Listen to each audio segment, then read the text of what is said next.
Hey guys, this is Arpita and welcome to my YouTube channel. और अगर आप मेरे चैनल पे पहली बार आए हैं तो नीचे सब्सक्राइब बटन को हिट जरूर करिएगा और उसके बगल में जो बेल आइकन है उसे भी प्रेस कर दीजिएगा ताकि जब भी मैं कोई न्यू वीडियो अपलोड करूं आपको नोटिफिकेशन आ जाए। तो चलिए आज मैं आपको चित्तौड़गढ़ ट्रिप पे लेके चलती हूँ। तो मैं आपको दिखाऊंगी कि हमने कौन कौन सी जगह घूमी वहाँ पे, कौन सा सीजन बेस्ट है वहाँ पे जाने के लिए, कितने पैसे लगे। तो ये सारी चीजें जानने के लिए चलिए वीडियो शुरू करते हैं बिना किसी देरी के। तो ये जो चित्तौड़गढ़ फोर्ट है ये one of the largest fort है इंडिया में और ये मेवाड़ की कैपिटल था। और चलिए ट्रिप स्टार्ट करने से पहले कुछ हिस्ट्री जान लेते हैं। तो 3 मुस्लिम राजाओं ने इसको यहाँ के 3 किंग्स को डिफीट किया था, जिसमें कि सबसे पहले अलाउद्दीन खिलजी था जिसने कि राजा रतन सिंह को डिफीट किया था। सेकंड था सुल्तान, गुजरात का सुल्तान जिसने कि बिक्रमजीत सिंह को डिफीट किया था। और जो थर्ड था वो था अकबर जिसने कि उदय सिंह को डिफीट किया था। तो उदय सिंह ने फाइनली वो जगह छोड़ के उदयपुर में जाके अपना पैलेस बनवा लिया। उसके बाद 37th कमेटी यूनेस्को की हुई तो उन्होंने डिसाइड किया कि चित्तौड़गढ़ के साथ राजस्थान के 5 फोर्ट हेरिटेज ऑफ यूनेस्को के अंदर आएंगे। तो चलिए अब वीडियो शुरू करते हैं जिसमें कि हम ये देखते हैं कि फोर्ट में एंटर कैसे करेंगे और क्या क्या चीजें घूमने वाली हैं फोर्ट के अंदर।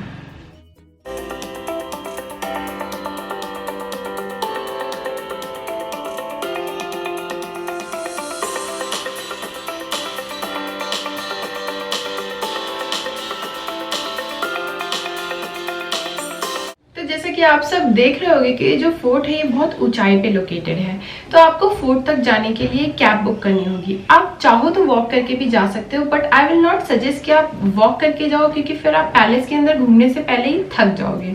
और आपको वॉक करके जाने के लिए थोड़ा सा डिस्टेंस चलना पड़ेगा क्योंकि इसमें पूरे आपको 7 दरवाजे क्रॉस करने पड़ेंगे फोर्ट के गेट तक जाने के लिए। तो जब आप फोर्ट के गेट के सामने पहुंचोगे तो आप देखोगे वहां पे एक टिकट काउंटर है जिसमें कि 40 rupees per person for Indians है और 600 rupees per person for foreigners है। आप वहां से टिकट लो, आप फोर्ट के अंदर चले जाओ। ये जो फोर्ट है ये 13 किलोमीटर की रेंज में फैला हुआ है और इसका स्ट्रक्चर फिश टाइप है। तो जब आप फोर्ट में एंटर करोगे तो जो सबसे पहली चीज घूमने वाली आती है वो आती है कुंभ पैलेस। तो जो कुंभ पैलेस है वो राजा कुंभ ने बनवाया था और ये कहा जाता है कि ये पूरे फोर्ट का मेन पैलेस है, इसीलिए ये पैलेस सबसे बड़ा था। तो सबसे पहले आप इस कुंभ पैलेस को विजिट करोगे।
फोर्ट के अंदर जो सेकंड प्लेस है घूमने के लिए वो है विजय स्तंभ। विजय स्तंभ भी राजा कुंभ ने ही बनवाया था। उन्होंने जब गुजरात और मलबार को हराया था तो इसे एज अ प्राइड के नाम पे इस विजय स्तंभ को बनवाया था। इस विजय स्तंभ के अंदर बहुत सारे हिंदू भगवान की मूर्तियां हैं, बट जब मुगलों ने इसे कैप्चर किया था तो उन्होंने उन मूर्तियों के फेस को खंडित कर दिया था।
आप विजय स्तंभ के बाहर निकलोगे तो आप देखोगे वहां पे एक बहुत बड़ा सा ग्राउंड है, और वो ग्राउंड कुछ और नहीं, वो हमारा जौहर स्थल है।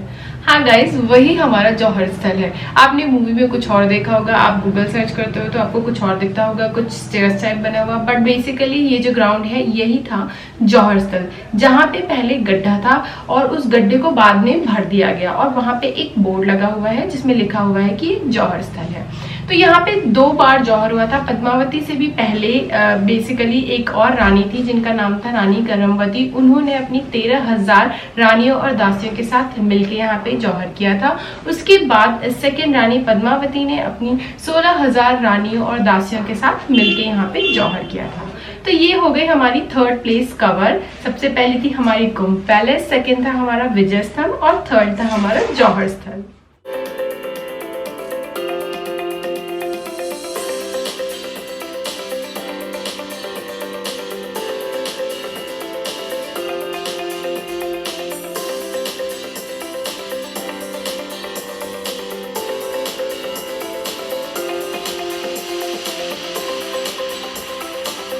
तो अब जो हमारी नेक्स्ट प्लेस आती है वो है गोमुख कुंड। और गाइज यहाँ का व्यू बहुत ही ज़्यादा अच्छा है, क्योंकि यहाँ पे गोमुख कुंड से अटैच एक मंदिर है, स्टेयर्स है नीचे जाने के लिए, और वो जो व्यू है ना वहाँ से जो पूरी सिटी दिखती है वो बहुत ही ज़्यादा अच्छी दिखती है।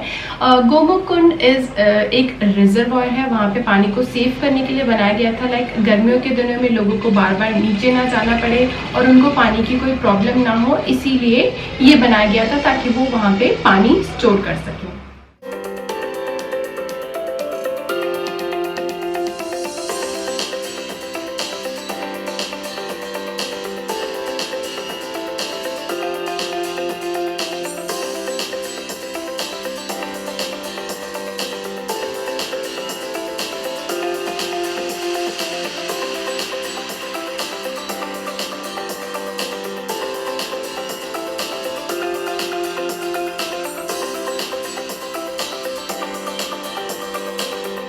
नेक्स्ट प्लेस है हमारी रानी पद्मिनी महल। रानी पद्मिनी महल रानी पद्मावती के लिए बनाया गया था, क्योंकि वो 8 महीने कुंभ महल में बिताती थी, बट जब गर्मियों का टाइम आता था तो उनके लिए ये प्लेस सेपरेटली स्पेशली इसीलिए बनाया गया ताकि वो गर्मियों के टाइम यहाँ पे आके रह सकें। ये प्लेस पानी के बीचों बीच है, तो वो 4 महीने यहाँ रहती थी और 8 महीने कुंभ महल में रहती थी। और ऐसा कहा जाता है कि इसके सामने जो महल है उसके अंदर ही शीशे लगाकर राजा रतन सिंह ने रानी पद्मावती का फेस अलाउद्दीन खिलजी को दिखाया था। क्योंकि आप देखोगे कि ये जो रानी पद्मिनी महल है उसके जस्ट सामने एक फोर्ट है, और उस फोर्ट के अंदर जब हम एंट्री किए थे तो वहाँ पे कुछ टूटे शीशे रखे गए थे। जब मूवी आई थी तो कुछ कंट्रोवर्सीज हुई थी, तो कुछ लोगों ने गुस्से में आके वो शीशे तोड़ दिए थे, तो अभी वो वहाँ पे टूटे हुए शीशे रखे हुए हैं जब हम घूमने गए थे। तो ऐसा कहा जाता है कि वही वो प्लेस है जहाँ से अलाउद्दीन खिलजी ने पहली बार रानी पद्मावती को देखा था।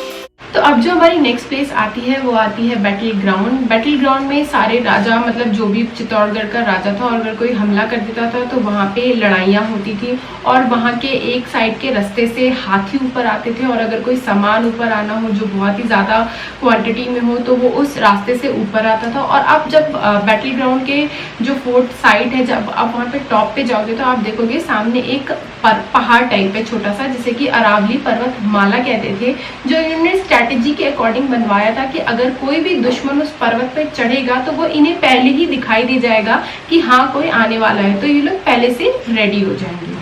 तो ये था हमारा बैटल ग्राउंड।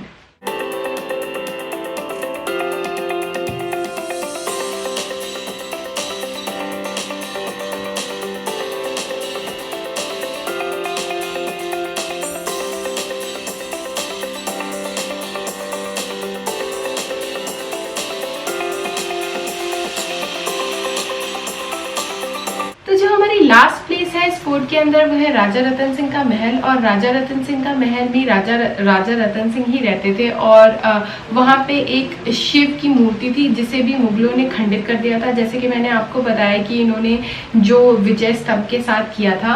तो उसके बाद यहाँ पे रात में लाइटिंग और म्यूजिक का शो होता है जिसमें कि ये पूरी हिस्ट्री बताते हैं कि क्या हुआ था, कौन से राजा रहते थे। तो आप वो सब भी देख सकते हो, वो सब भी रियली बहुत इंटरेस्टिंग है और आपको अपनी हिस्ट्री जानने का मौका मिलेगा। उसकी चार्जेस है, उसकी चार्जेस पर पर्सन 50 रुपीज़ है। तो आप वो शो एंजॉय कर सकते हो। और अगर आप वहाँ पे लेट नाइट स्टे कर रहे हो तो विजय स्तंभ को ज़रूर देखना, क्योंकि वहाँ पे जो लाइटिंग होती है उससे वो जो विजय स्तंभ है वो बहुत ही अच्छा दिखता है। तो ये हो गई सारी प्लेसेस जो मैंने विजिट की थी चित्तौड़गढ़ फोर्ट में।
चलिए आपको बता देती हूँ कि हम चित्तौड़गढ़ तक पहुँचे कैसे। तो हम सबसे पहले उदयपुर एयरपोर्ट पे आए और वहाँ पे हमने उदयपुर में ही स्टे किया और वहाँ से हमने चित्तौड़गढ़ तक जाने के लिए एक कैब बुक की। तो जाना आना दोनों हमारे लिए अप्रॉक्सीमेटली 3000 का पड़ा। आप चाहो तो चित्तौड़गढ़ में भी रह सकते हो और चाहो तो उदयपुर में भी रह सकते हो। हम उदयपुर में स्टे कर रहे थे इसलिए हमने आना जाना दोनों बुक किया था। और आपको बता दूं गाइस कि सबसे बेस्ट सीजन है जो राजस्थान में जाने का वो है विंटर सीजन, क्योंकि गर्मियों के टाइम पे यहाँ बहुत ज़्यादा गर्मी बढ़ जाती है। तो जब आप घूमोगे गर्मियों के टाइम में तो आप लिटरली अच्छा फील नहीं करोगे। तो बेटर है कि आप विंटर सीजन में घूमने जाओ यहाँ पे। सो आई होप आपको वीडियो पसंद आया होगा और हम फिर मिलेंगे अपनी नेक्स्ट वीडियो में। तब तक के लिए अपने घर पे रहिए, सेफ रहिए। Bye bye.